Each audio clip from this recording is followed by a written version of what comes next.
Assalamualaikum, Ustaz. Assalamualaikum.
Thank you for joining.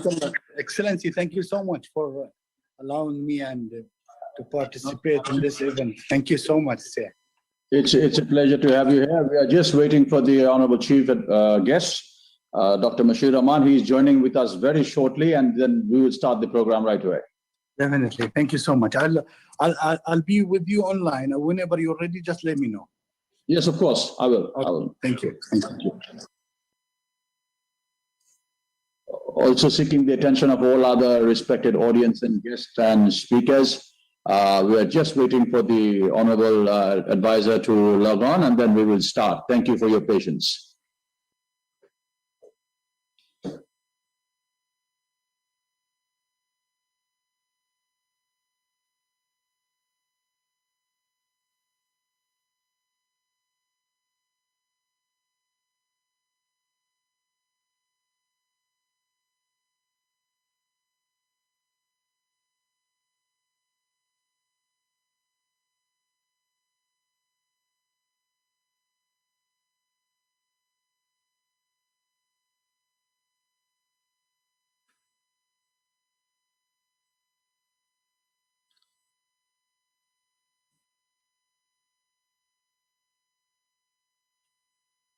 Sir, Assalamu alaikum. Can you hear us?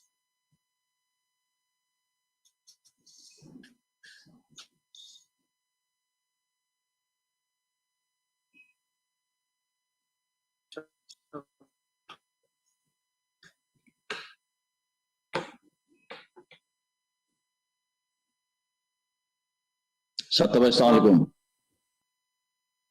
Yeah. Sorry, connection to disturb করছে।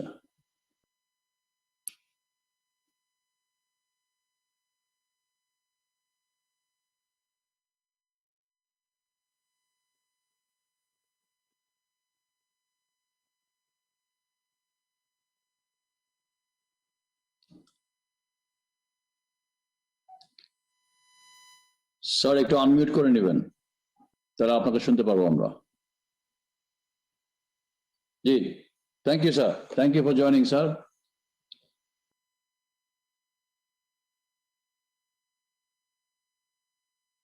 So, with the permission of the chief guest, shall we start? Yes, sir. I'm just waiting to have the Please, advisor. please.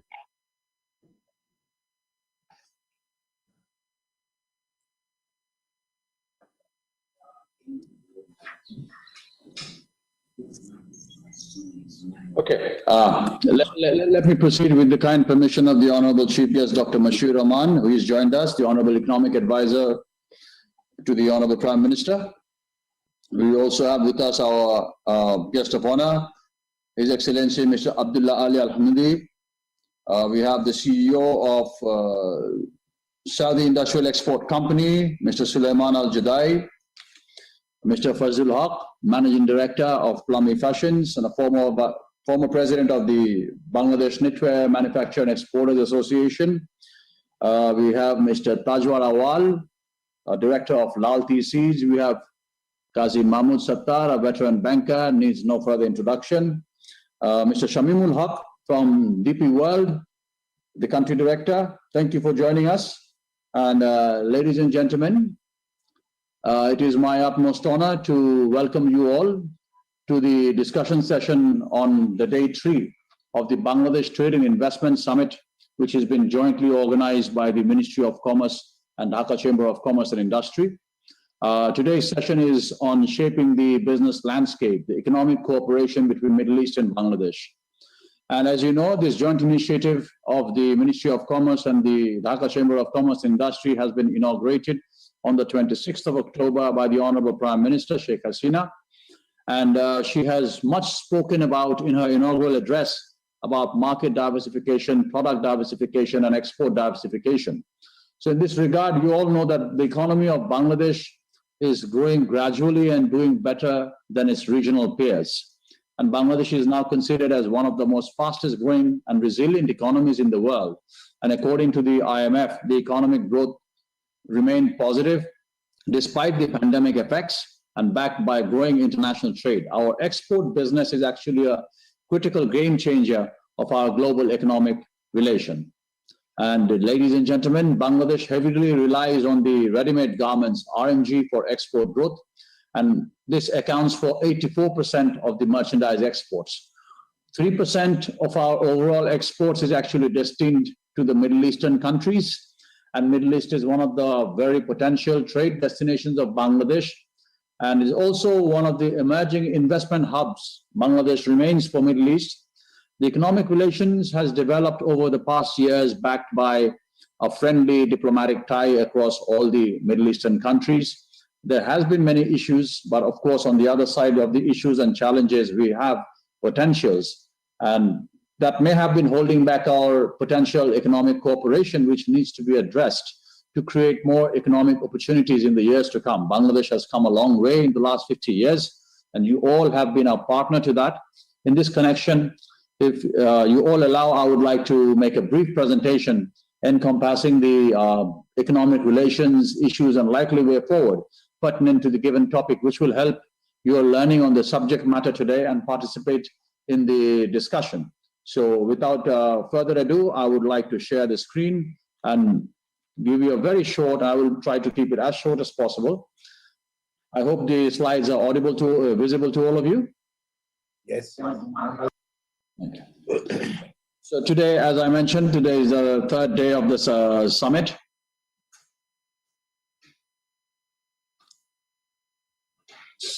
So the overview of the economy of Bangladesh is pretty much everyone's aware of it. And of course, the Middle East region has been a vibrant partner of this success behind Bangladesh. So as you know, the GDP has crossed 355 billion. The per capita income has surpassed many of our neighbors, now standing at $2,227. Inflation is stagnant. The country's contribution from industry, agriculture, service has seen respective rises. And the ever highest consistent foreign reserve hike also backed by the remittance. And especially when I talk about remittance, majority of it is coming from the Middle East, and our reserve stands at $48 billion today. Imports have shown growth of almost 20% and double-digit export growth, which is 15% despite the pandemic crisis and the stagnancy of the development momentum.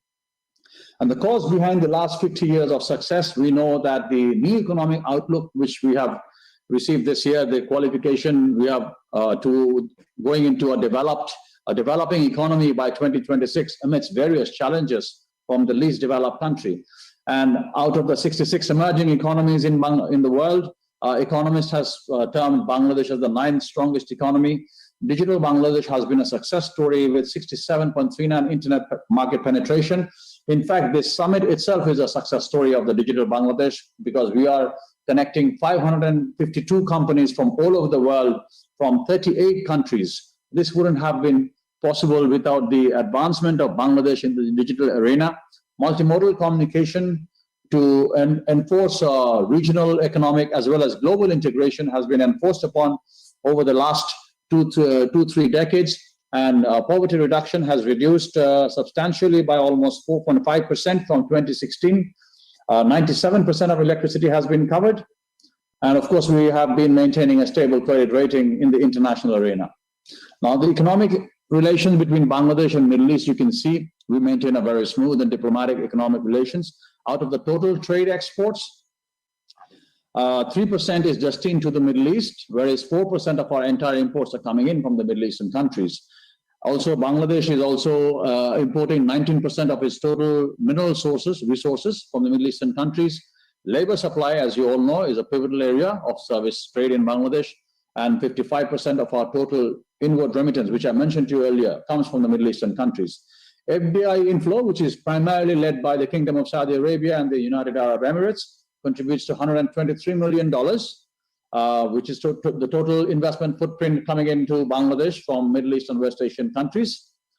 And the bilateral trade, as you can see here, we have seen a substantial rise in 2019, but I must say the pandemic may have created that speed breaker, which you see has come down to $2.04 billion worth of imports and $1.27 billion worth of exports for the year in 2020. FDI also similarly saw a substantial rise in 2019 and fell down to $123.51 million. Now, the major products, as you know, apparels have been driving the Made in Bangladesh campaign, which has made Bangladesh a success story in the global map. Along with that, we have vegetables, textile fibers, and paper yarn, coffee, tea, spices, cereals, starch, pastry, leather goods, and footwear. These are the major export items we have been sending across to the Middle East. As for the imports, we are concentrating on minerals and fuels, organic compounds of precious metals, machineries, mechanical appliances, edible fruits and nuts, and many others, according to the Export Promotion Bureau of the Government of Bangladesh. The major sectors that are invested in Bangladesh are food, agriculture, fisheries, chemicals, gas and petroleum, power, metal, textile apparels, leather and leather goods, pharmaceuticals, cement and construction, telecommunication, trading, insurance, banking, and non-banking financial institutions. We have challenges, but of course, before we start talking about the challenges at the end of the road, there are always opportunities. Limited diversification of RMG and export products are challenges for export growth in the Middle Eastern countries because there are other products we would like to enforce upon. Unskilled labor is a challenge for labor supply in the Middle East. So of course, skills development is going to be something Bangladesh will need to work on so we get to tap a bigger portion of the Middle Eastern market. Halal business has not been yet fully developed in the country due to limited infrastructure to utilize the potentials of halal market in the Middle Eastern region. And Bangladesh currently is already working on it, but we still have a long way to go. No bilateral and multilateral FTAs or PTAs with the Middle Eastern countries that increase the trade imbalance. And of course, we have to open our markets to the Middle Eastern countries so that at the same time, the relationship will be reciprocal from the Middle Eastern friends to open up their markets to Bangladesh. For the way forward, we can emphasize on diversified products as we talked about and enhance export market based on export market needs. We can also consider the Bangladeshi diaspora, the need of the Bangladeshi diaspora in the Middle Eastern country, technological know-how and financial cooperation for setting up joint venture halal certification and testing institutes are needed. This is something the Middle East can definitely help Bangladesh in. Economic diplomacy should be strengthened by Bangladesh to ensure labor supply in the Gulf countries and making arrangements of internationally accredited technical training facilities and reforming academic curricula for developing a skilled workforce for migration, because this has been a huge foreign exchange earner for Bangladesh, and we can also concentrate on sending skilled laborers to the Middle Eastern region. Now, the opportunities primarily for the Middle Eastern investors, as you know, the Prime Minister has been very vocal about her 100 special economic zones, the 28 high-tech parks, 10 export processing zones, infrastructure development, health, and oil refinery plants. At the same time, energy security in Bangladesh demands diverse investment in power and energy. And in her Vision 2041, the Honorable Prime Minister wanted 40% of the energy to be converted into renewables. This has a huge scope because the Middle East has shown to how to be a pioneer in that sector. The Labor Reforms Initiative in Kingdom of Saudi Arabia may allow more freedom of movement of employees in their work engagement, and the Middle Eastern countries can source diverse skilled and semi-skilled professionals in different sectors from Bangladesh to support their growing economic operations. We are doing that in other regions of the world, but not necessarily the result is the same in the Middle East. So we look forward to that new market to open up into the Middle East as well. I hope that I was able to give you a gist of the presentation. And at this point of time, we will move straight into the discussion. At the very outset, I would like to invite, we have with us an investor, a potential investor from Saudi. We have Mr. Sulaiman Al-Judai, of the CEO of the Saudi International Export Company. So my question to Mr. Sulaiman, that your company, SIEC, is one of the leading integrated trading house of the Kingdom of Saudi Arabia and operating in more than 32 countries. And you know that the Bangladesh and Kingdom of Saudi Arabia has inked 2 agreements and 4 MOUs for development projects for future investments of up to $20 billion US. Now, we're looking forward to your remarks on further investment plans of your company into Bangladesh. And of course, if there are any recommendations on policy reforms or any way we can facilitate more investors like you to come forward and move into Bangladesh. Over to you, Mr. Judai. Well, thank you very much, and good morning, Your Excellencies, and all the respectable attending individuals here. Thanks for your time. I'm Dr. Sulaiman from Saudi Industrial Export Company. And here we are trying to build bridges between the 2 nations, strengthening the economical ties between the people of Bangladesh and the people of Saudi Arabia throughout integrating and alignment between the 2 economies.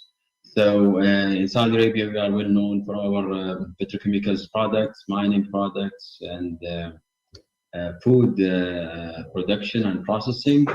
We, as we'll be showing in our presentation 1 hour from now, we'll be presenting a lot of numbers and a lot of opportunities between the 2 countries.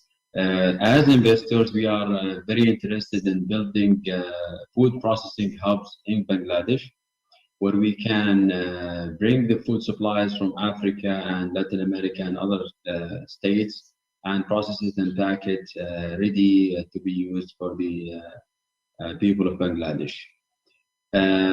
We are in Saudi Industrial Export Company very interested and very keen to strengthen the economical power of Bangladesh. Also to help the Saudi Fund for Development, which is the governmental arm for developing nations throughout supplying them with all the requirements that they need in their projects. We also work with the Saudi Exim Bank, which is recent authority established in Saudi Arabia, to help them to promote the Saudi products and develop the credit facilities and solutions for supplying the Saudi products outside.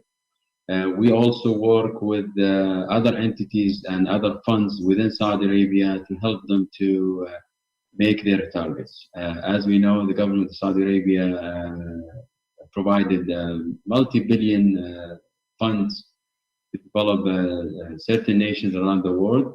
Top of them is Bangladesh. However, when it comes to delivering and enabling that funds to work, we are still behind. So we, as a Saudi export company, want to help these funds to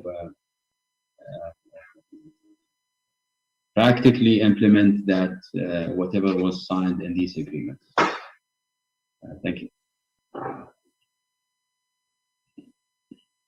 Thank you very much. Thank you very much, Dr. Al-Jadai.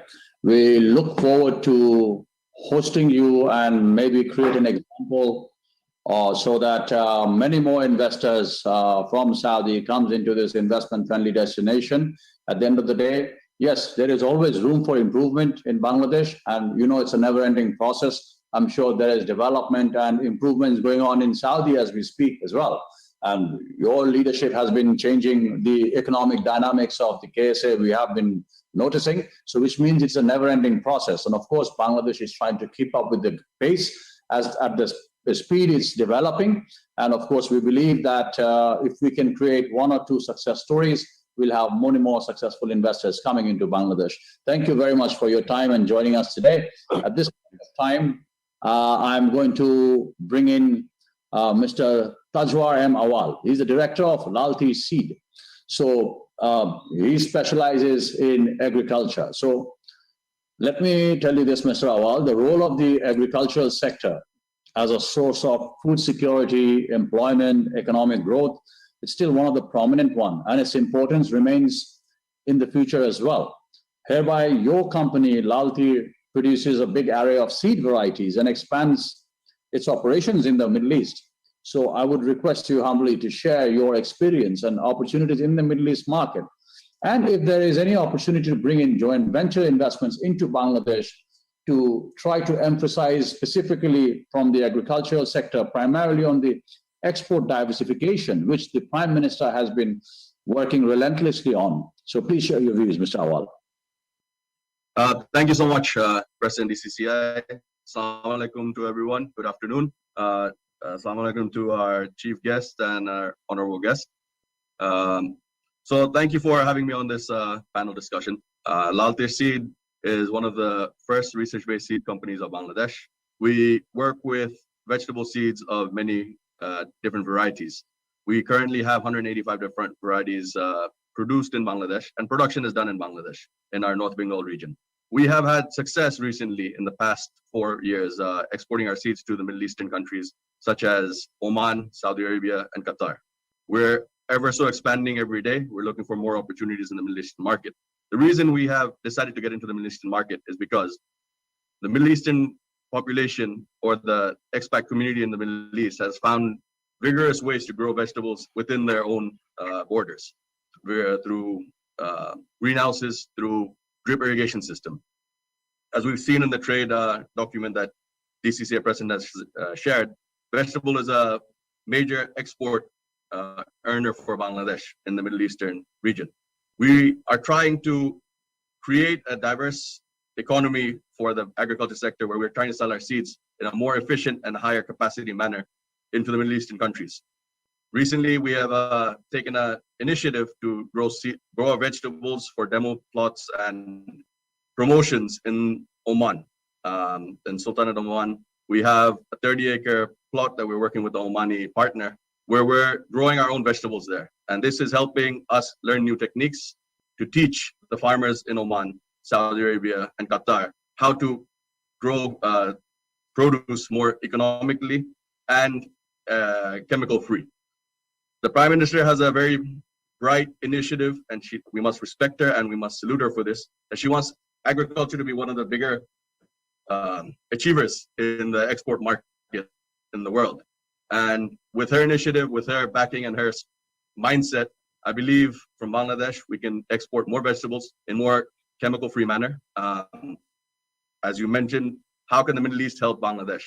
We definitely need more investment from the Middle East to grow to big labs and quality check assurance departments in the Bangladesh government or in the private sector, where all vegetable and produce that is exported to the Middle East is quality assured, that there's no chemical, there's no pest, and there's no harmful elements related to it. We lack this in severe manner right now, but I believe with the initiative that the Prime Minister has taken, in the coming days, there's a bright future for bigger export of vegetables. We see the Middle East also being a major importer of vegetable seeds from Bangladesh. And it's a proud moment for Bangladesh because growing seeds in Bangladesh, it's researched in Bangladesh, exported to the Middle East. It's a proud moment because when our migrant farmers buy our seeds, they proudly share it with their friends, their colleagues, and the society. I believe in the coming days, we've already seen Oman import about $500,000 worth of vegetables a year. We see Qatar importing about $1.5 million of vegetables a year. We'd like to see seeds, which is already up to $800,000 a year of import seeds from Bangladesh. We'd like to see that cross $1 million, $2 million in the future. And it will be a collective effort, not only from the private sector, but from the government sector as well. If we can collaborate jointly, we can surely achieve a lot more in the agriculture arena. Thank you. Thank you, Mr. Awal. I mean, it's a very interesting concept that the agricultural sector has the potential to tap into the Middle East market. And of course, this is a sector that has been the underdog, especially. In fact, over the last 50 years of journey, the father of the nation has always vocalized. I think this is something the honorable advisor, who's worked very closely with the father of the nation, can focus on eventually, that how strongly he felt about the agricultural sector and the farmers and the modernization of agriculture back then. Bangladesh has come a long way, yes, but of course, there's still a long way to go. So thank you for your points. And we are, as I mentioned to you, this is a joint initiative of the Ministry of Commerce and the Dhaka Chamber of Commerce and Industry. Whatever outcomes of these discussions are, we place it to the Prime Minister's office, to the Principal Secretary, and we make our points all together to prepare an outcome report for the kind consideration of the Honorable Prime Minister about what discussion has come out of this 7-day-long virtual summit. Thank you, Mr. Awal. At this point of time, I will bring in another foreign investor in Bangladesh, which is DP World. DP World is a globally renowned company. We have their country director, Mr. Shamimul Haq, who is with us today. Discussions between DP World and the government of Bangladesh are advancing regarding the construction of the Bangladesh's largest rail container depot in Ghazipur district. And of course, the company wants to invest, I think, $1 billion in the logistics sector. And as the world's one of the largest port solutions provider, we would like to know your future action plan and further investment plan in Bangladesh and the perception of DP World regarding Bangladesh as an investment hub. Mr. Shamimul Haq. Thank you very much. First of all, Honorable Advisor, Mr. President, thank you for inviting us to speak here. And also my greetings to all the participants. DP World came into the picture with a government-to-government agreement that was signed in presence of Honorable Prime Minister in Dubai back in 2019, February. We then went on to look at how we can come and assist in the growth process of the country. As you have said quite rightly, the growth has been phenomenal, and it has been particularly phenomenal in terms of also looking at the number of constraints there are it's usually normal for it to happen in an economy that grows so quickly in a country that's very densely populated. So we thought the best way to try and understand what needs to be done in this country is to get the voice of the customers. So we went for about 2.5 months. We went around in Bangladesh speaking to 150 different stakeholders that included industry players like yourselves, logistic service providers, and as well as regulatory authorities. So in these discussions, what came about and what we understood from it is that there is not a one-size-fit-all solution to our challenges with the logistics and port sector. So we went back, we worked on it, we came with a concept that we called an integrated logistic platform.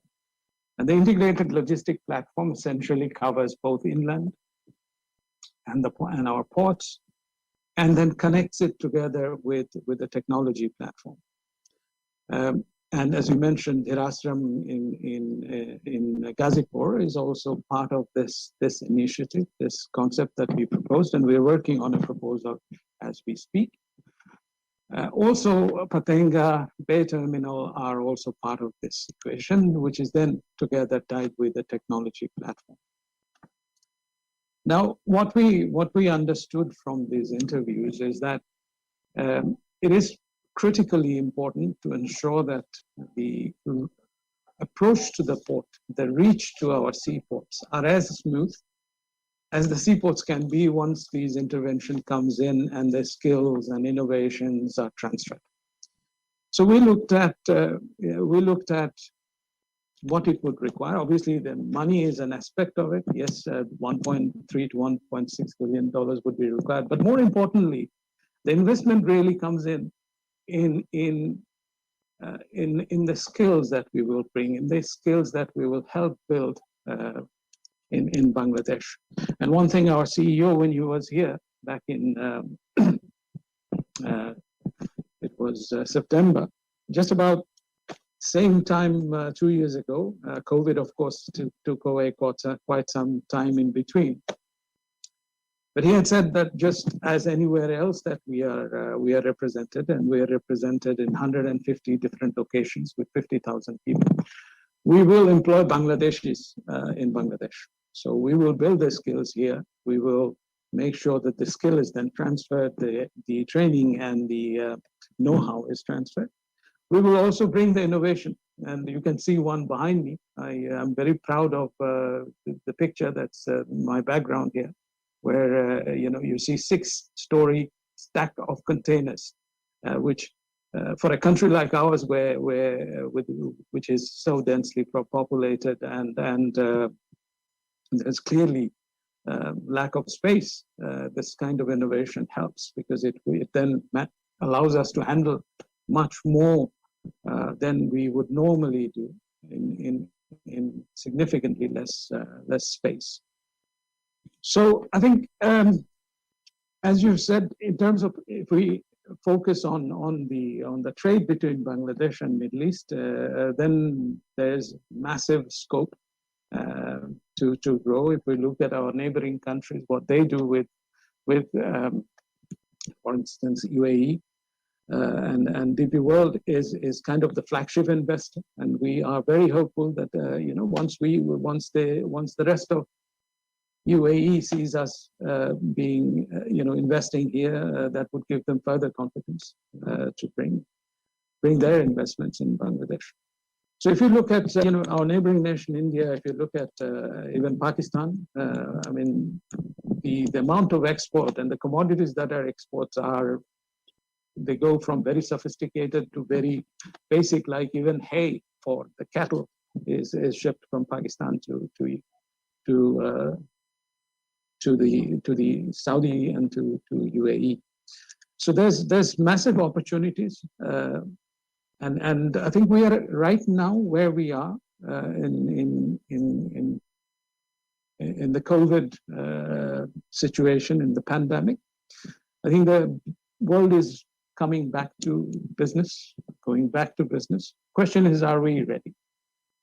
And here you've asked whether any observations or comments. I think it is important for us. I mean, as you have quite rightly said, that we are all learning, we're all growing, we are all, trying to do things better. But I think it is important for us to speed things along right now, because so we don't miss the opportunity as the world comes back to business. If you see what's happening to the supply chain, right? There's massive deficit in capacity at the moment. There's massive increase in costs. So that actually, in a way, makes Bangladesh quite competitive. And if we can come in now and grab some of the market that perhaps was going to China and Vietnam, then I think we would make quite a big leap towards what our honorable Prime Minister is telling us to do. And she also, in 2019, which was very inspirational when we went into looking at what we can do here, she during the World Economic Forum, she said that Bangladesh is a country that's surrounded by Northeast India, China, and we are 162 people that can easily become a sort of a seamless economic space, a sort of economic hub for the sub-region, and that's like 3 billion people that we can help to connect. So, I mean, in being inspired by this, I would say, if there's something we can probably do to assist this and make it happen within the milestones that Honorable Prime Minister has laid down for us, the 2030 vision, the 2041 being a developed country, then we need to speed things along. And we are here. DP World is very committed to this country. DP World sees this country as not just as an opportunity, but also as a partner in growth going forward. So again, thank you very much for inviting me here today. Thank you. At this point of time, we heard from logistics and agriculture. Now let's connect the dots. We have with us today Mr. Mahmood Sattar. He's the chairman of RSA Advisory. And as we know, that the company is recognized for its financial and strategic advisory boutique with a strong international investor network. I would like to invite you to share your investment experience in contributing the strategic and financial and investment advisory services to the corporate sector in Bangladesh, and how you have worked many a times in M&As, mergers, acquisitions, or whether it is financing infrastructure, and also to take the spotlight on parallel form of financing, which considers you to be a form of a boutique financial services. So, Mr. Sattar. Thank you, Mr. President. Thank you for inviting me to this session, and congratulations on hosting this great summit. So, Assalamu alaikum to the Chief Advisor, to the Chief Guest, and to the special guest, and to all participants, a very good afternoon. As President Rizwanur Rahman explained, we are a very boutique investment banking arm, where we do financial advisory in bringing in investment to Bangladesh, FDIs, debt, mezzanine, hybrid, different sort of financing opportunities. We have brought in a number of successful transactions from Europe. Our focus is now getting into it, the seminars panel is discussing today, which is Middle East. In 2018, a sister company of ours called RSA Capital DIFC went to the Dubai Financial Services Authority to get a license to be operating in DIFC. We are also on an investment bank status out there. We have been working very, very closely. Initially, which is the low-hanging fruit, was private equity capital to come and invest into Bangladesh, which basically means our clients here who were having a growth capital requirement, not through debt, but through equity. We have reached out to a number of private equity firms in Middle East, in Dubai, in sort of working on that. We also work for the banks in the Dubai market, in the UAE market, to sort of get financial correspondent banking lines for them. The focus that I would like to make on the Middle East sector is certain successful investment that we are looking at. And it's initially the low-hanging fruit is in power, infrastructure, and others. Right now, a very large sovereign fund, Qatari fund, through Nebras is making a large investment in a 560 megawatt power plant called Unique Megawatt Power Plant. So we are advising them in a form of signing in the SPA, which is at that stage, and making their investment as equity holder. So we are seeing a lot of interest coming out of the Middle Eastern, not only financial institutions, which are just funding institutions, but operator institutions, where people have a sovereign fund looking at a country to get into operate project. And I think we're getting some successes on this line in the power and the infrastructure sector. We also did a bit of work to advise airport management companies which manages airports. DP World is already here. We have been talking to DP World on a different sector through our Dubai office. We are looking at DP World's product for financing SMEs. This is a very interesting product that DP World has built up by themselves, whereby they're actually going into and support invoices and BLs that comes out and help banks to understand, create a security to finance those small and medium enterprise. And as initial starting point, we are talking to banks over here who are very focused on the SME. So this may sound small tickets, but in volumes and growth, I think it's going to be a great opportunity for the port management company to be able to securitize the lending of a financial institution to SMEs who do not have collaterals to finance. So that is one sector which I'm very hopeful. We are at the very initial stage of discussion. We are designing a product in being helping. First of all, I must admit that our role is intermediation. We are an investment bank. We create structures, we create processes, create securitization, and work between the client and the financial institution to make it investable or a bankable grade transaction. So that is what we are working on, and we are pretty excited about this one. We are working with two different companies in creating an import into Bangladesh on the halal food. It's a reverse thing. The idea is actually to get them on a distribution basis, have a brand name established, which is halal food, halal drink, halal cheese, halal juice, which is halal certified, into Bangladesh, create an investment out here for the manufacturing process for re-export into the Middle Eastern countries. And if a Saudi or some other company which is in the business of halal food sets up an investment in Bangladesh, the certifications are easier, more standards, and the re-export is also going to be.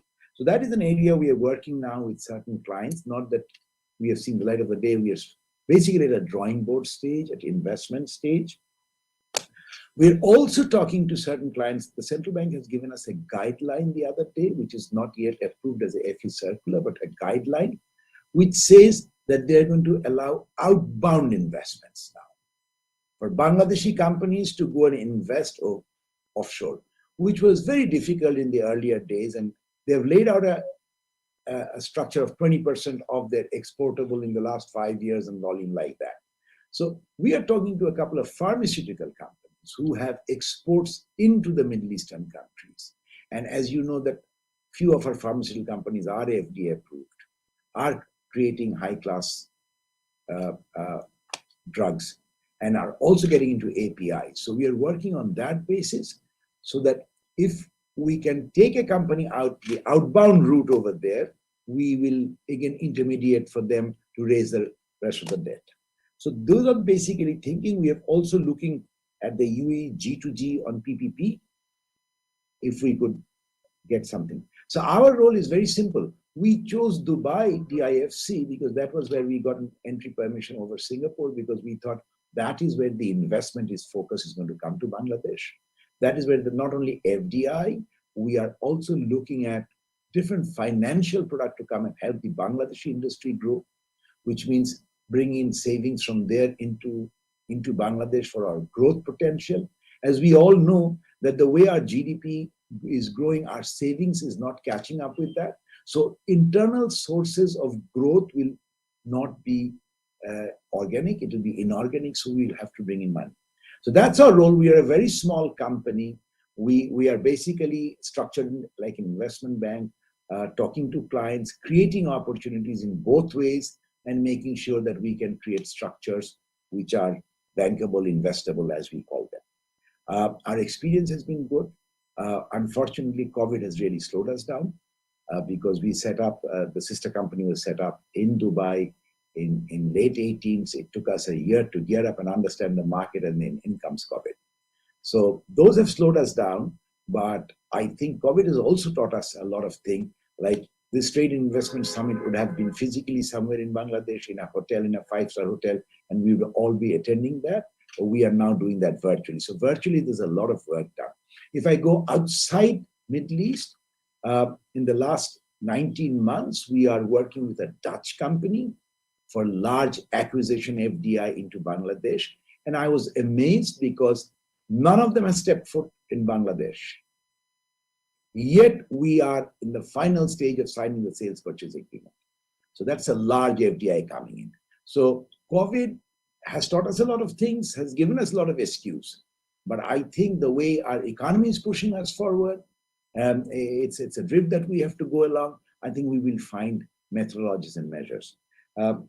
And with that, I would like to say thank you very much once again for letting me speak for a few minutes. Thank you, sir. Thank you, sir, for your insights. And I believe that all companies that are big today, they do start small. So we like to, as for DCCI, we like to work with the globalization philosophy of think globally, but act locally. So that's what we're trying to portray today. And in fact, the pandemic in some sort has been some sort of a blessing to some, because of the virtual readiness of our economy. We are being able to connect with so many people from across the world. And as I've earlier mentioned, that we have 552 registered participants in the Bangladesh Trade and Investment Summit from 38 countries, which I think would have been logistically a nightmare if this was physical. So of course, the virtual readiness has some sort of advantages in this figure. Thank you for joining us. And at this point of time, I would like to bring in Mr. Muhammad Fazul Haq, who is the Managing Director of Plummy Fashions and a former President of the Bangladesh Knitwear Manufacturers and Exporters Association, the BKMEA. And for our international guests, you know that Plummy Fashions Limited, it is one of the leading industries in the country, and it commenced a groundbreaking project, which is one of the first fully compliant green factories in the world. And the project is a green knit apparel manufacturing unit. Now, limited diversified RMG products is a challenge for export in the Middle East. So at this moment, what do you feel that we should do to grab the Middle Eastern market and export our products? Thank you, Mr. President, the honorable chief guest, honorable special guest, and distinguished guest. Good afternoon to everybody. First, I would like to thank DCCI and Ministry of Commerce to organize this such an excellent event despite the COVID challenges, and also inviting me to speak a little bit on the RNG sector in terms of Middle East opportunities. The overall scenario towards Middle East is not that much bright as of today. You know that our total export, RMG export, is plus minus $35 billion nowadays, and in Middle East it is only $226 million. So it is even less than 1% of our total RMG export to the world. But you know that many of us might not have enough idea that how big is the market in Middle East. That UAE, United Arab Emirates itself, they are importing close to $2.5 billion of clothing from different part of the world. Saudi Arabia, the second largest importer in these GCC areas, having $1.6 billion of import. So altogether, it is only the Middle East, which is under GCC countries, it is $5.3 billion of market, and we are exporting less than 1%. That is, as an exporter, as a member of this industry, I would rather like to say that is quite unfortunate for us that we failed to explore this huge opportunity. And because this market is much closer than our other major market like Europe and North America, and we are well connected because I think almost every entrepreneur either going to UAE at least or Saudi Arabia once in a year for different reasons, for performing Hajj, performing Umrah, or visiting nice city like Dubai and Abu Dhabi and others, and other not that much in other Middle East countries, but these two countries we are well connected. But still, this export is really very poor, and it should not have been like this. This picture should be much brighter, much and prospective. This export volume to Middle East is still, I think, confined with the leftover garments, if I'm very honest with myself, and the stock loss items. Those are being stock lot, and it is going to Dubai and different parts of Middle East, and the many Africans are also coming up, and they are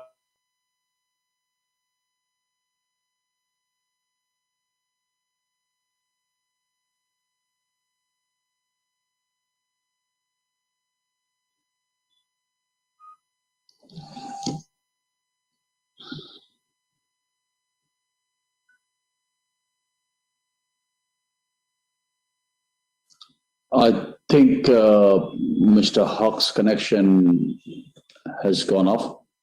We will quickly bring him back as soon as he is reconnected. At this point of time, I have a request from the floor. My colleague in the board of BCCI, Mr. Khairul Majid Mahmood, can I ask you to unmute and speak? We will actually just, Mr. Fazil Haq is back online. Let us just bring him back. I don't know what's happened. And anyway, so what I was telling, that there is a certainly very organized market in the Middle East. Otherwise, the export cannot be 5.2.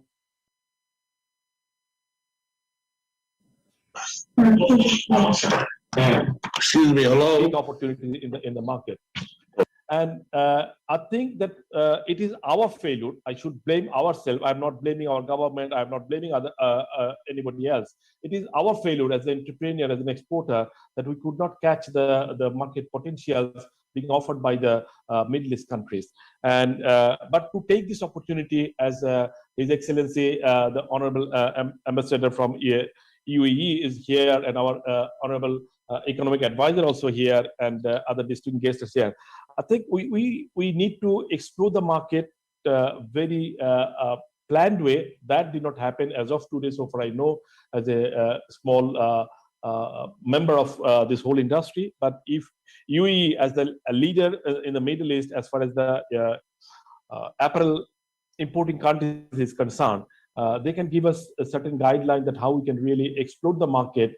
And with the help from them, I'm sure that entrepreneur of this country will love to explore the opportunities in the Middle East, because we have the strength. We are supplying to all the big brands across the world, and Middle East has very specific, might have very specific requirement in terms of clothing, and Bangladesh as a Muslim country should understand much better than China and India. China and India, why I'm mentioning? Because they are the market leader in Middle East market. Unfortunately, India is by far is the second position, holding in the second position, and China is as usual the market leader. So as a Muslim country, we can also cater their needs even in a better way. So after even confessing our failure, our failure, I would like to request the Honorable Ambassador to give us some specific way how we can really organize our effort to step in a bigger way, in a sustainable way, to explore the Middle East market. As the Honorable President, he was saying that Bangladesh, okay, not only my factory, there are 150 green factories now established in Bangladesh, and this is by far is the number one. And Bangladesh is not a country of very poor garment factory nowadays. It is the country of the green factories, by far is the number one, and our overall safety security standard, I personally believe, is simply the best in the world. In recent time, especially in last 5-6 years, Bangladesh developed a lot. So as a market leader, I think we should have the equal market share in the Middle East countries, and I hope this particular seminar will give us some sort of ice-breaking way to move forward in terms of grabbing the opportunity being offered by the GCC countries. Thank you, Mr. President, to allow me to speak a little bit about our industry. Thank you.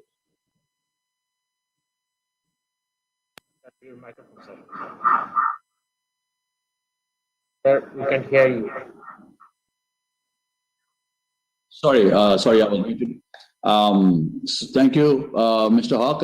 Your proposals regarding access to the market of UAE, I'm sure the Honorable Ambassador will address, and of course we will try to advise the government on behalf of the private sector to give more attention towards the economic diplomacy when it comes to export diversification, in the same way we do it for our labor supply or our skilled manpower exports in all Middle Eastern countries. At this point of time, I'll just bring in one of my colleagues from the board of Dhaka Chamber, Mr. Khairul Majid. Sir, would you please unmute yourself? We are almost at the end of the session, so we would like to quickly hear your views. Thank you, Mr. President, Honorable Chief Guest, Dr. Mashur Rahman. It's good to see you, Dr. Rahman. I've seen you after a long time. Hope you're doing well. Mashur bhai, good to see you. Pretty much everybody spoke about all the opportunities. As far as I'm going to mingle around in certain things. See, in 2019, there was almost $1.3 billion trade with the Middle East and UAE. What I believe that we have to get out from our traditional human resources export, where Bangladesh started with Middle Eastern countries, long before, for last good 40 years, our human resources were going to, all these developing Middle East countries.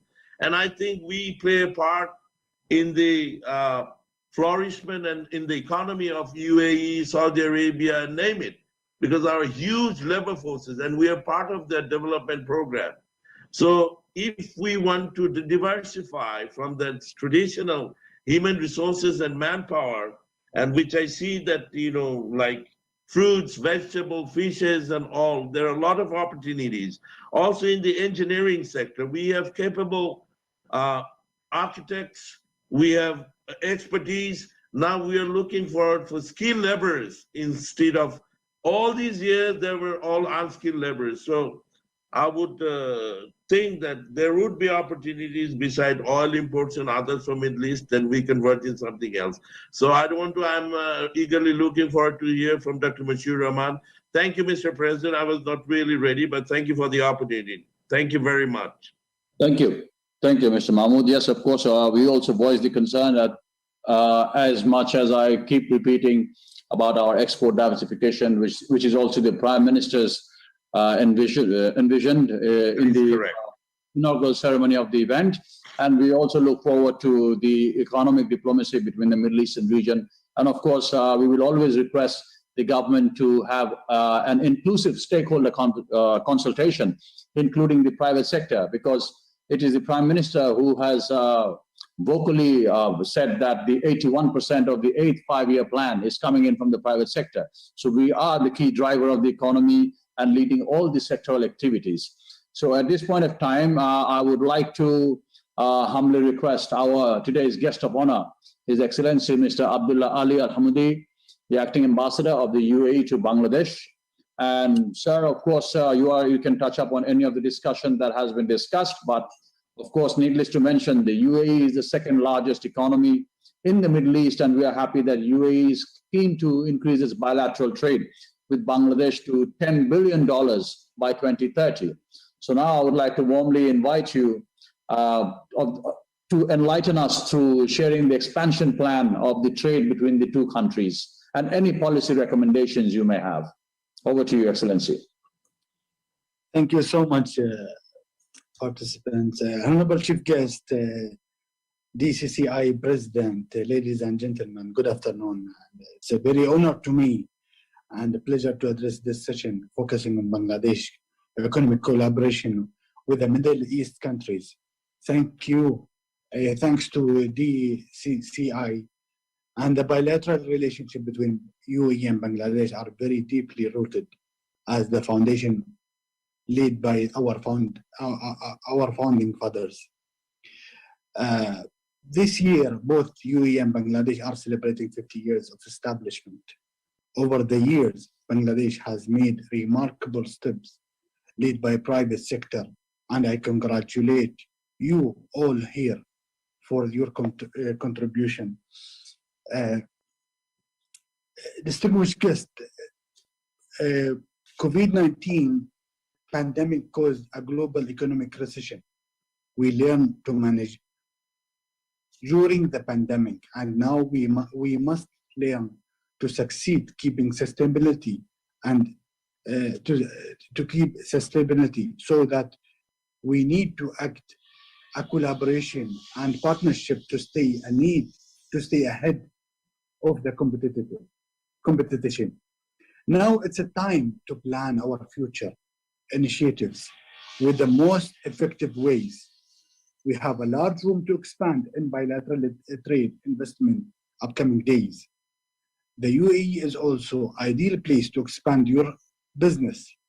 Its favorable business, environmental, geographic location. It's a spirit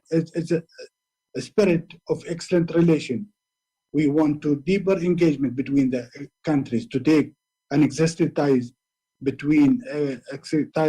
to the strategic partnership. Just lastly, regarding to increase our expand of business between Bangladesh and UAE, I would love maybe one of the things that we would like to have a business council between Bangladesh and UAE. And we will, inshallah, we will discuss that in more detail when we have a joint committee with Ministry of Foreign Affairs that upcoming in next November to establish a business council with Bangladesh, UAE, for businessmen for Bangladesh and UAE. To be more active, to have a regular, meeting, virtual meeting, that how we can improve and to hit our targets, to expand the business and investment between both countries. And thank you all. Long live UAE Bangladesh friendship. Thank you so much. Lastly, I have to admit that I'm really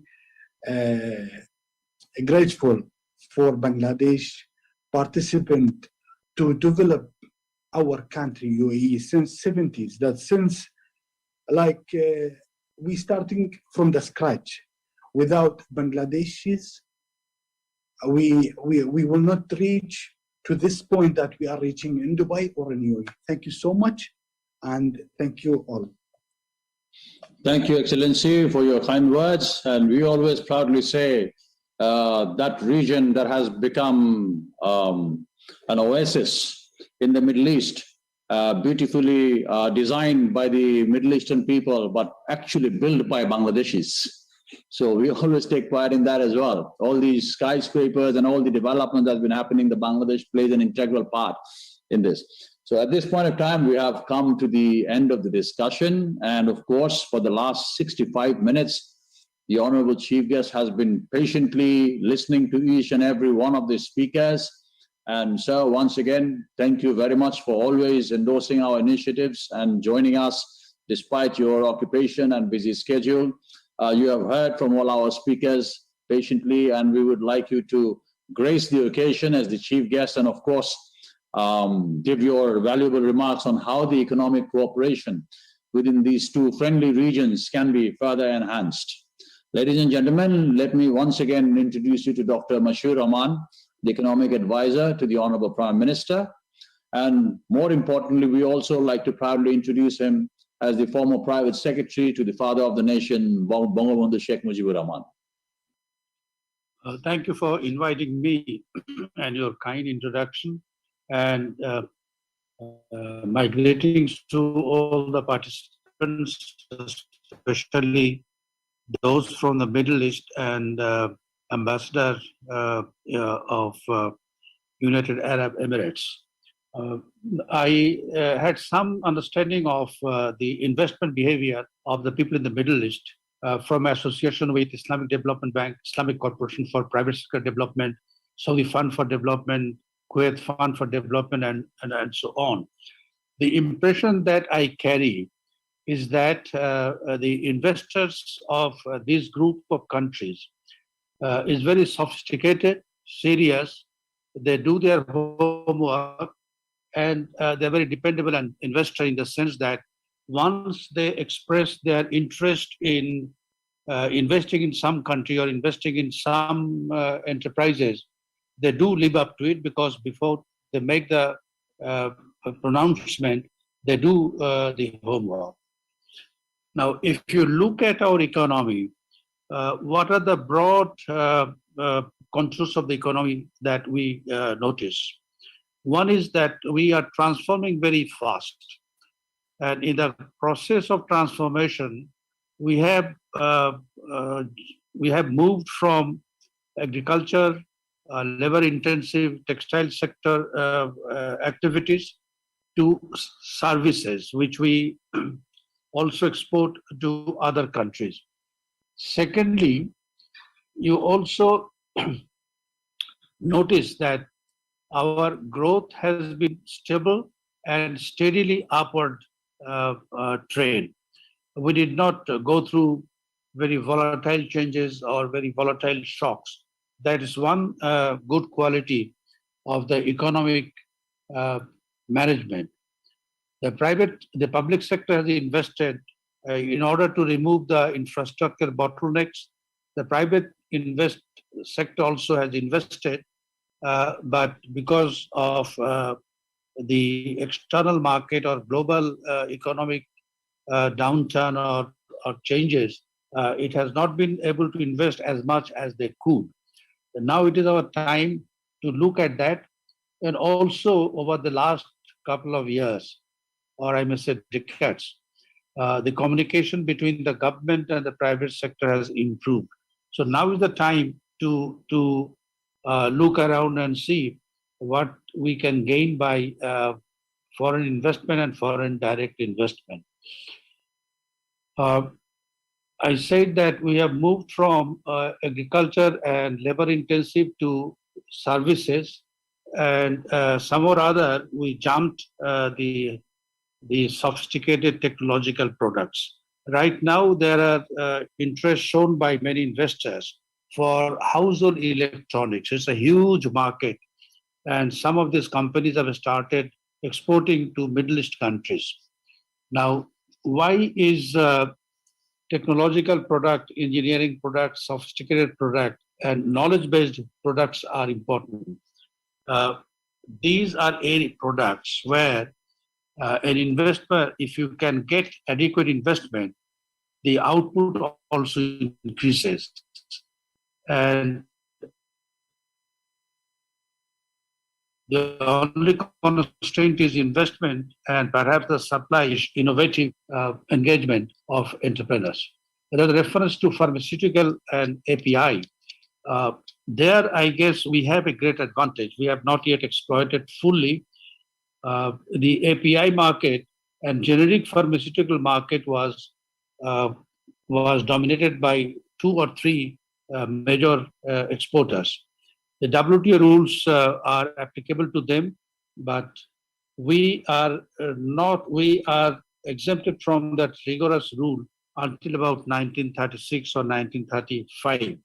But we have to move very fast on the API and pharmaceutical.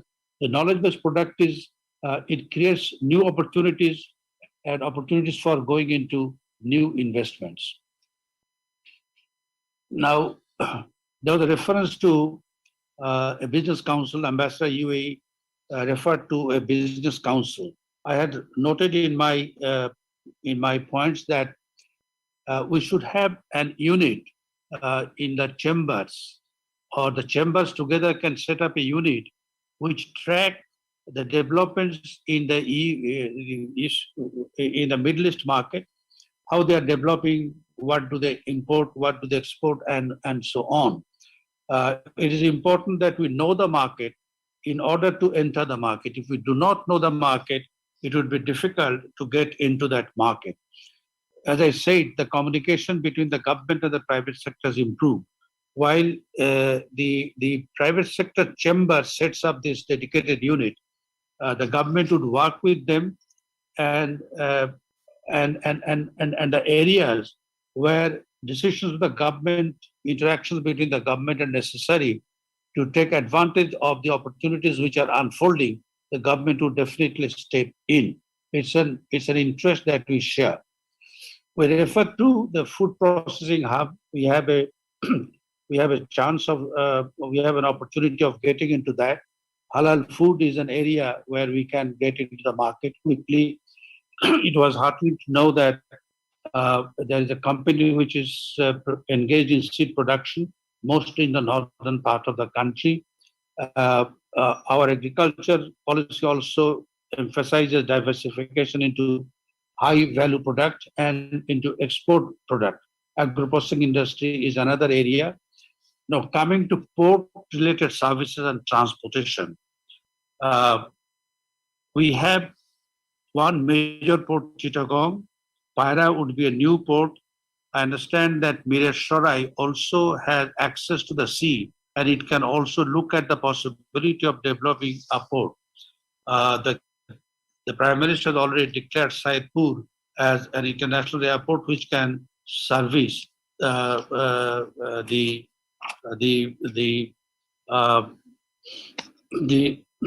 neighboring countries like Bhutan and Nepal, particularly Bhutan, Nepal, because they do not have direct access to the sea.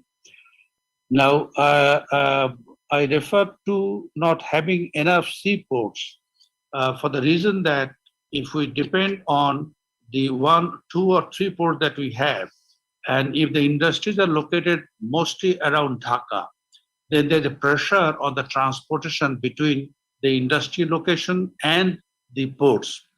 So there is I guess it is now time to look at the Prime Minister's initiative as regards Saidpur Airport and see if air freight can take responsibility for quick transportation. During the pandemic, we have seen that quick transportation and quick delivery are very important.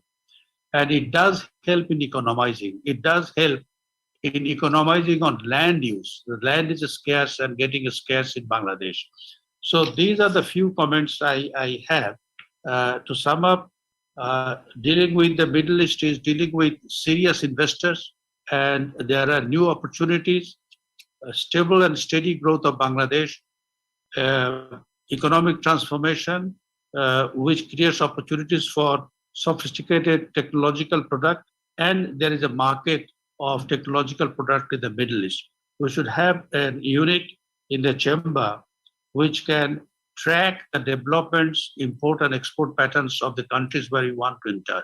If we know what they are doing, we can also produce things which we can sell to those countries. So thank you again for inviting me and for the opportunities of sharing my reflections with you on how we can grow and how we can get into the Middle Eastern market, which is expanding. And as to the direct investment, these are the countries which are now a lot of resources for investment, and they're looking for opportunities for investing abroad. So thank you again for inviting me, and I do appreciate everyone who has made contribution to this discussion. Thank you. Honorable Advisor, the pleasure is all ours for you giving us the guidance. And of course, through your presence, I would like to draw the attention of today's guest of honor that the Honorable Advisor has given us a lot of homework, the Excellency Al-Hamudi. We look forward to cooperate, and as the advisor mentioned about forming business councils or however, but I must inform to both the chief guest and the guest of honor and all other participants today, we do have a trade facilitation department in the Dhaka Chamber itself. And of course, the honorable advisor has highlighted the importance of the government working, the private sector working in tandem with the government. But for your information, this whole initiative is a joint organization of the Ministry of Commerce and the Dhaka Chamber, which means that the public-private partnership is still going strong in Bangladesh, unlike many other countries. And we look forward to the continued cooperation of the government, and all our diplomatic friends and the business community is always there. And as we, many of you may or may not know, that the Dhaka Chamber is a voice of 4,500 SMEs and large corporations, which works towards the private sector development, especially on cross-border trade, investment, local industrialization, and of course, contemporary economic matters. Ladies and gentlemen, this brings us to the end of our event, and I sincerely thank all of you participants for actively engaging in the discussion, and DCCI will definitely reach out to you before we finalize an outcome report, so to submit to the Prime Minister's office, and of course the special guest, our guest of honor, our foreign guests, foreign delegates participation, and of course finally, last but not the least, the honorable chief guest, our economic advisor, Dr. Mashir Rahman. Thank you very much for your kind and active participation. Thank you, ladies and gentlemen. Thank you. Thank you so much. Thank you.